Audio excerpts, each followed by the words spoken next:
Bonjour à vous tous, bonjour Éric Salobir, merci d'être avec nous. Vous nous regardez derrière votre bureau, derrière votre écran, peut-être dans votre salon. Aujourd'hui, nous allons interroger le consulteur auprès du Vatican chargé des nouvelles technologies. Il vient de publier Dieu et la Silicon Valley. Il est prêtre, il est dominicain. Dominicain, c'est important parce que les dominicains ont une longue tradition de porter la parole et de voyager beaucoup. Et notre invité aujourd'hui a beaucoup voyagé, et notamment dans la Silicon Valley, où il a rencontré des entrepreneurs, des scientifiques, des geeks évidemment. Il l'est lui-même. Et toutes ces rencontres et ces réflexions aboutissent à ce livre, qui aura peut-être une suite, on ne sait pas. Ce que je veux vous dire aussi, c'est que commencez d'ores et déjà à commenter notre discussion, à poser des questions via l'application qui est à votre disposition, et puis l'avatar d'Éric Salobir, à l'issue de cet entretien en vidéo, vous répondra. Ça risque d'être amusant. Je sais qu'il est très excité à l'idée de vous répondre via son avatar. Mais là, pour le coup, vous le voyez en chair et en os. Alors, je vais commencer dans l'ordre. Éric Salobir, la première chose, c'est qu'est-ce que c'est qu'un consulteur auprès du Vatican ? En fait, un consulteur, c'est un peu comme un consultant, sauf qu'il n'est pas payé. Vous ne faites pas de facture? Malheureusement, non. Non, en fait, c'est quelqu'un qui est en dehors de la hiérarchie du Vatican, un expert qui va être invité à apporter un regard, une contribution. Donc, je participe à des groupes d'experts, je travaille sur des projets, j'écris des textes, etc., de façon à pouvoir apporter un regard un peu extérieur sur ce monde de la technologie à l'intérieur de l'État du Vatican. Donc, consulteur auprès du Vatican. Comment expliquez-vous, qu'est-ce qui justifie que le Vatican, et donc le pape, c'est le pape qui décide, vous ait confié une mission d'observation de la révolution technologique et numérique? Alors heureusement, je ne suis pas seul à l'observer pour le compte du Saint-Siège. Et en fait, si l'Église nous le demande, c'est parce que cette révolution, elle a un impact fort sur nos contemporains. Elle a un impact politique sur la façon dont on s'informe, dont on s'agrège, dont on s'engage. Elle a un impact fort sur la façon dont on travaille, ou on ne travaille plus malheureusement. On voit bien avec l'automatisation, l'intelligence artificielle, quand même une espèce de choc de culture et qui a été encore accéléré par la crise du Covid, le confinement, le télétravail, certains employés qui peuvent être en télétravail, d'autres qui ne peuvent pas. On voit bien que ça bouleverse beaucoup de choses. Ça bouleverse aussi beaucoup de choses au niveau social. Et on voit bien, jusque dans nos organisations, jusque dans notre vie personnelle, même dans la vie affective, la façon dont les gens se rencontrent. Et l'idée, c'est d'avoir un regard le plus juste possible là-dessus pour aider un peu les gens à avancer, à se frayer un chemin dans ce monde qui bouge quand même très vite. Est-ce qu'on peut dire d'une certaine façon que vous êtes l'homme qui aide l'Église et le pape à assurer une veille technologique ? Alors je suis un des hommes qui fait ça, mais effectivement c'est ma fonction et l'idée c'est de faire en sorte que l'information arrive le plus possible au cœur de l'administration du Vatican de façon à ce qu'elle puisse proposer les réponses ou les interactions les plus justes. Éric Salobir, vous démarrez votre livre avec une comparaison tout à fait étonnante. Vous comparez la civilisation sumérienne avec cet État dans l'État qu'est la Silicon Valley. La civilisation sumérienne, c'était il y a 5000 ans et plus. La Silicon Valley a pris son essor il y a une quarantaine d'années. Pourquoi vous avez fait cette comparaison et est-ce que vous pouvez la développer pour ceux qui nous regardent? Exactement. En fait, on a deux lieux dans lesquels un bouleversement va s'opérer. Alors pour la civilisation sumérienne, ça se fait sur plusieurs siècles. Dans la Silicon Valley, ça s'est fait en 20 ans. Mais une transformation qui va impacter l'économie, la société et le politique. Et donc, peut-être l'élément clé de la civilisation sumérienne, c'est l'apparition de l'écriture cunéiforme. Et donc, finalement, d'une forme d'écriture, on passe de l'oral à l'écrit. Et je pense que cette révolution technologique, ce n'est pas avant tout une révolution industrielle. Le World Economic Forum parle de la 4e révolution industrielle. Moi, je pense que c'est avant tout une révolution cognitive et je la rapprocherai beaucoup plus de l'invention de l'écriture ou de l'invention de l'imprimerie qui a permis de développer et de répandre les savoirs. En fait, ça change notre relation au monde et donc, en fait, plus même qu'un bouleversement économique ou politique, c'est un bouleversement anthropologique très profond. Vous dites en substance que cette révolution technologique, elle arrive à un moment un peu clé dans l'histoire de l'humanité, puisqu'il y a le réchauffement climatique, il y a maintenant cette pandémie, et vous dites, face à la révolution technologique, on a besoin d'une boussole éthique et une boussole morale. Pourquoi ? Alors, notre véritable ambition, c'est pas tellement de donner une morale aux choses ou de dire aux gens ce qu'ils ont à faire, c'est d'initier un dialogue. Et moi, je crois beaucoup à une éthique de la discussion. C'est-à-dire qu'en fait, on réunit des experts, mais chacun n'a finalement qu'un bout de la solution.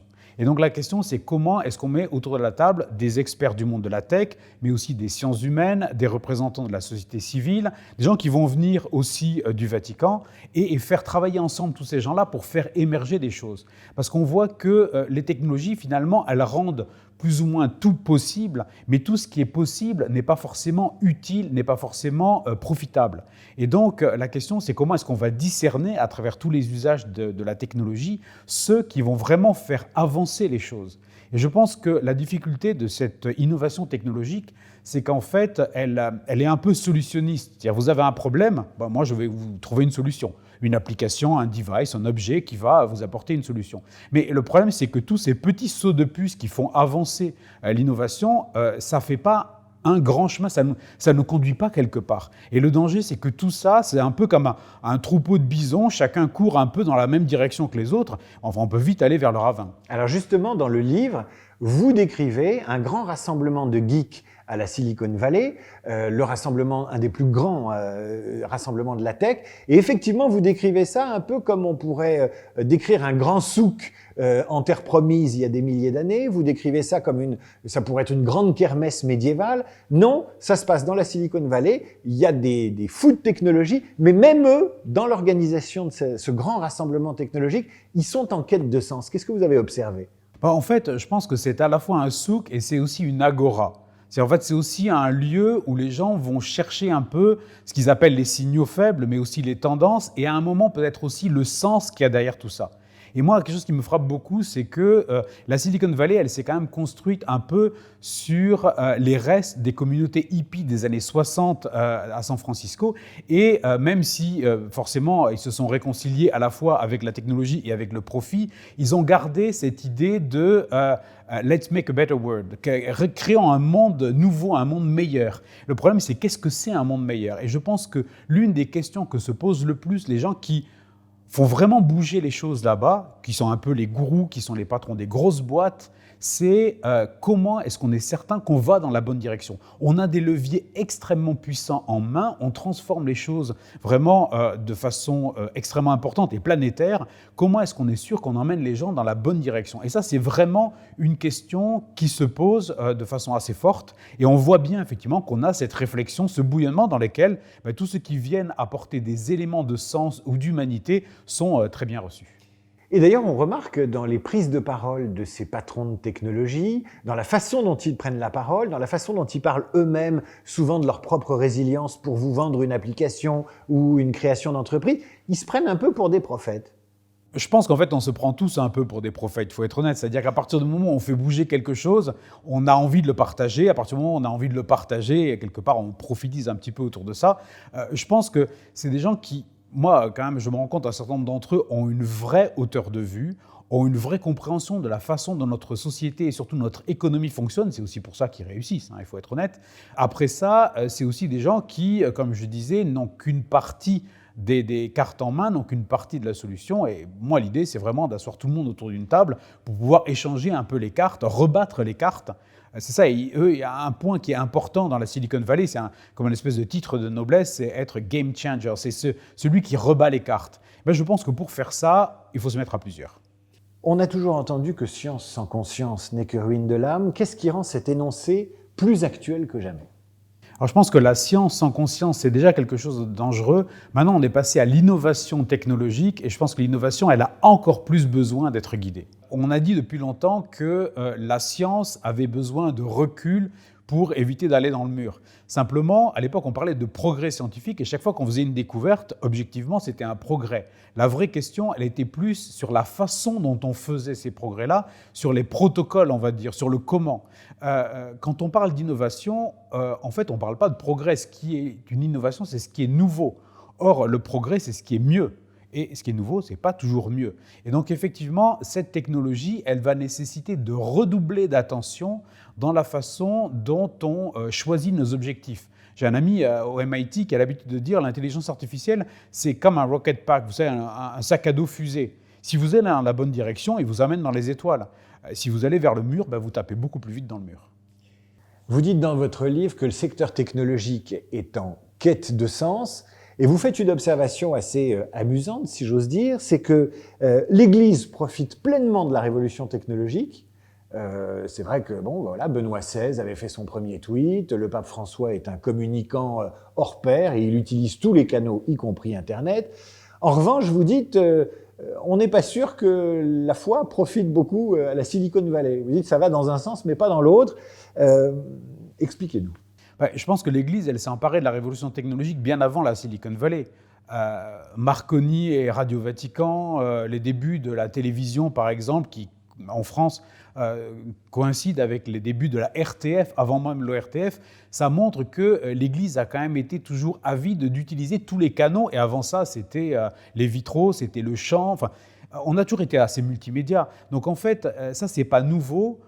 Et je pense qu'effectivement, l'Église s'est assez bien saisie. On l'a vu pendant la pandémie, les initiatives qui ont fleuri pour permettre aux croyants de rester en contact avec leur communauté, d'avoir une vie de prière, etc. Donc ça fonctionne assez bien, même la quête numérique, etc. Le point, c'est qu'il faut qu'effectivement cet échange il fonctionne dans les deux sens. Et je pense aussi qu'à la fois la communauté des croyants et tous ceux qui ont une espèce d'expérience anthropologique, qui ont un vrai passé, un vrai background, puissent le partager. Et c'est aussi ça qu'on essaie de faire pour faire en sorte qu'on ne soit pas seulement bénéficiaire de ces technologies, mais qu'on puisse aussi apporter notre pierre à l'édifice. On est là regardé par la diaspora des responsables infrastructures informatiques du CRIP, ils sont très nombreux. Qu'est-ce que l'homme de foi peut dire aux informaticiens? Qu'est-ce qu'il peut leur apprendre? Quelles questions il peut les aider à soulever ou à se poser? En fait, je pense que l'homme de foi, il peut poser des questions qu'on ne pose pas habituellement dans les services informatiques. Justement, l'aider à sortir le nez du guidon. Moi, ce qu'on peut faire pour les gens qui sont confrontés aux défis que vous évoquez et qui sont malheureusement des défis très prégnants, c'est de les pousser à s'asseoir. Et moi, je suis persuadé, et c'est un peu le succès de tous les groupes de travail, les séminaires qu'on organise, etc., ça permet de se poser des questions que les gens n'ont jamais le temps ou le loisir de se poser. Ça les met en contact avec des gens qui vont leur poser des questions. Moi, ça m'arrive d'avoir des gens de la Silicon Valley qui me disent « Mais pourquoi on ne m'a jamais posé cette question-là? Pourquoi on ne m'a jamais dit ça ?» Simplement parce qu'on n'a jamais pris le temps de s'asseoir pour en parler. Et ça, je pense que, je ne sais plus quel politicien américain disait « Si j'avais 6 heures pour abattre un chêne, je passerais 4 heures à affûter ma hache. » Et je pense qu'en fait, c'est un peu ça. C'est prendre le temps de se poser pour être certain qu'on fait les bons choix et qu'on va dans la bonne direction. Et au final, on est gagnant en efficacité, mais aussi en temps et en argent. Ces dernières années, on a vu se développer ce qu'on appelle le transhumanisme. On a vu des firmes expliquer qu'elles voulaient proposer un homme augmenté. Certains ont même fait des livres pour promettre l'immortalité. Il y a eu beaucoup de rêves sur notre santé, sur la façon de la prendre en charge, sur la façon de se développer. L'Église, d'une certaine façon, et le Christ ont promis l'immortalité. Est-ce que vous êtes senti en concurrence par rapport à ces gens-là? Qu'est-ce que vous pouvez leur apporter pour les calmer un peu? Parce que pendant la crise du Covid, on a trouvé globalement que les grands GAFA qui étaient en pointe sur ces recherches ou qui prétendaient l'être étaient un peu aux abonnés absents sur le virus. En fait, je dirais que l'Église n'est pas du tout en compétition avec ceux qui souhaitent juste étendre ou améliorer la vie des gens. Et moi, je pense qu'en soi, c'est louable. Après, il y a eu tout un mouvement que moi, je considère comme un peu fumeux de méta-réflexion sur ces technologies par des gens qui ne les faisaient pas forcément, ni même qui ne les utilisaient pas toujours. Moi, c'est vrai que certains conférenciers avaient l'habitude de dire « la personne qui vivra 200 ans est déjà dans cette pièce ». J'ai tendance à dire malheureusement, après la pandémie, la personne qui mourra demain du coronavirus est déjà dans cette pièce. Et en fait, c'est vrai que le virus nous aura ramené à des réalités, et la première d'entre elles, c'est quand même notre grande fragilité. En tant qu'espèce humaine, en tant qu'humain, en tant que société, on l'a vu, il suffit d'un virus pour que tout s'arrête, pour que notre économie soit paralysée. On est quand même très fragile et ça nous ramène à l'essentiel, et ça, je pense que c'est une bonne chose. Alors après que certaines entreprises aient investi des sommes colossales dans des solutions technologiques de pointe, pourquoi pas, peut-être que ça va les ramener à des investissements sur des choses plus concrètes. Je sais que certains d'entre eux en parlent déjà, revenir sur, investir peut-être sur des choses qui sont un peu low-tech, mais qui sont au bénéfice de tous. Parce que finalement, éradiquer la malaria en Afrique, ça a beaucoup plus d'impact que de créer un implant cérébral qui va améliorer la vie de quelques dizaines ou de quelques centaines de personnes. Éric Salobir, on parle technologie, mais une des grandes révolutions non pas pour les chefs d'entreprise ou les scientifiques, mais pour les consommateurs, les usagers, les citoyens et même les croyants que nous pouvons être. C'est tout simplement Internet qui permet de prendre la parole, de lire la parole des autres, et puis aussi de raconter n'importe quoi. L'Église, c'est une croyance, mais il y a aussi beaucoup de gens sur Internet qui ont des croyances, et ces croyances peuvent se transformer en paroles sectaires, en paroles de haine, en élucubration, en complotisme, en conspirationnisme, j'en passe, et des meilleurs. Internet a démultiplié les chapelles, et pas les chapelles du pape, des chapelles sauvages, si j'ose dire. Comment se positionne le consulteur par rapport à tout cela? Alors, on a un rôle parmi plein d'autres. Hein. C'est ce qu'on fait est très humble et se positionne dans un champ beaucoup plus large. Moi, je dirais que le principal danger, c'est le statut de ce qui pourrait être la vérité. On dit depuis plusieurs années qu'on vit dans un monde de post-vérité. Au niveau de politique, on le voit, certains n'hésitent pas à tweeter à peu près tout et n'importe quoi, avec cette théorie des faits alternatifs. Si je l'ai dit, c'est que c'est vrai, ou ça devient vrai parce que je l'ai dit. Moi, ce que je vois avec une certaine inquiétude à l'occasion de la crise du coronavirus, c'est de voir ce phénomène de post-vérité passer du monde politique, où il était déjà assez grave pour la démocratie, au monde de la science. C'est-à-dire qu'au bout d'un moment, on en vient, moi qui n'y connais rien par exemple, à relativiser ou à concurrencer la parole d'un scientifique qui certes tâtonne, puisque c'est nouveau, mais enfin qui a quand même une expérience, qui a des diplômes et puis qui est directement en train de se confronter au virus. Et je pense qu'à partir du moment où on considère que même la parole du scientifique, elle peut être relativisée par la parole de n'importe qui, ben là, en fait, on a encore franchi un palier de descente, un palier de décompression qui me semble quand même assez inquiétant. Et moi, je pense que le travail qu'on peut faire collectivement, c'est un travail pour recrédibiliser la parole, pour faire en sorte que chacun ne parle finalement que dans son domaine. Moi, je fais un gros effort pour me limiter à mon domaine et à refuser systématiquement de parler en dehors. Et en faisant ça, peut-être qu'on arrivera un peu à recrédibiliser un peu la parole, puis à réordonner un peu tout ça quand même. Votre livre a été écrit et les épreuves relues, déposées juste avant le début de la pandémie. Si vous deviez le réécrire aujourd'hui, il y aurait bien un chapitre sur le coronavirus. En quoi ça changerait votre thèse ou qu'est-ce que vous ajouteriez? En fait, si j'étais un peu cabotin, je rajouterais juste une phrase « je vous l'avais bien dit ». Parce que je trouve qu'en fait, un certain nombre de constats que j'ai faits, mais qu'on a fait collectivement, parce que cet ouvrage, il est aussi le fruit de nombreuses rencontres avec beaucoup de gens qui ont beaucoup aidé à la réflexion. En fait, on s'est quand même aperçu qu'on pouvait dessiner un portrait de ce qu'était le monde d'avant qui peut nous aider à bâtir le monde d'après. Et quelque part, ce livre, et c'est pour ça que je n'ai pas voulu en changer le manuscrit, c'est un peu comme un milestone, c'est un instantané qui nous montre une situation et finalement les inclinaisons, les orientations qu'on avait prévues, en fait, elles restent vraies, simplement les choses se sont accélérées. Et donc, en fait, ça peut peut-être nous aider à regarder un tout petit peu dans le rétroviseur, mais à très court terme, de ce qui se passait il y a quelques mois, pour bâtir ce qui va se passer dans quelques mois. En fait, c'est un peu comme un livre d'histoire, mais d'une histoire qu'on est en train d'écrire, qu'on écrit en même temps qu'on la raconte. Eh bien, ce sera le mot de la fin. Dieu bénisse la Silicon Valley, j'ai envie d'ajouter. Éric Salobir, merci. Merci à vous. Et puis surtout, merci pour ce livre. Il faut absolument le lire parce que ça ira très bien dans un bureau, dans un open space, dans votre salon. Mais en tout cas, vous ne perdrez pas foi dans le retour au boulot et dans vos expertises et vos métiers.